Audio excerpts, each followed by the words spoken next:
देखिए, बाबा साहब भीमराव अंबेडकर जी भारत के आदर्श पुरुष थे और उन्होंने भारत को संविधान लिखकर भारत के लोकतंत्र की आधारशिला को रखने का काम किया। आज समूची भारतीय जनता पार्टी मोदी जी के नेतृत्व में उनके जो स्थल थे जहाँ पर उन्होंने जन्म लिया, शिक्षा दीक्षा हुई, उनका जीवन व्यतीत हुआ, उन सारे स्थलों को तीर्थ स्थल बनाकर बाबा साहब जी का सम्मान भारतीय जनता पार्टी के प्रधानमंत्री आदरणीय मोदी जी ने बढ़ाया है। और आज एक एक जनमानस और भारतीय जनता पार्टी का एक एक कार्यकर्ता संविधान निर्माता बाबा साहब भीमराव अंबेडकर जी की 135वीं जयंती को सेलिब्रेट कर रहा है।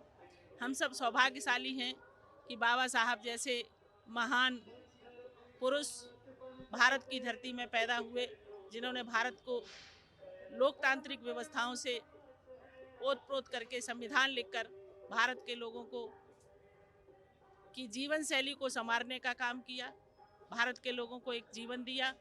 अनंत काल तक हम सब लोग बाबा साहब के बताए हुए रास्ते पर चलेंगे और पूरा देश उनकी स्मृतियों को संजो कर रखेगा। आज के अवसर पर बाबा साहब के सभी देश प्रेमी अनुयायियों को हम सब की तरफ से जय भीम। देखिए, प्रत्येक बूथ पर भारतीय जनता पार्टी के कार्यकर्ताओं ने आज बाबा साहब की जयंती को मनाया और हर्षोल्लास के साथ वहाँ पर सफाई की, लाइटिंग की और माल्यार्पण करके बाबा साहब को स्मरण किया। आज हम सब लोगों ने भी, मुझे भी एक बूथ मिला था उसरा अड्डा, जिस पर बाबा साहब की प्रतिमा पर सफाई, लाइटिंग और माल्यार्पण करने का अवसर मिला।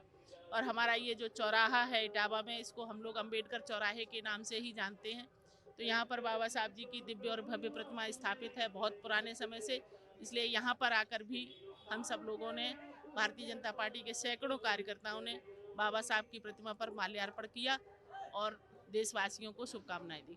देखिए, बाबा साहब ने कठिन परिस्थितियों में भी अपना हौसला बनाए रखा और वो करके दिखाया जो नामुमकिन था। इसलिए वो बहुत ही विद्वान थे, अच्छे वक्ता थे और उन्होंने गरीब के उत्थान के लिए काम किया, अपने समाज के लोगों के उत्थान के लिए काम किया।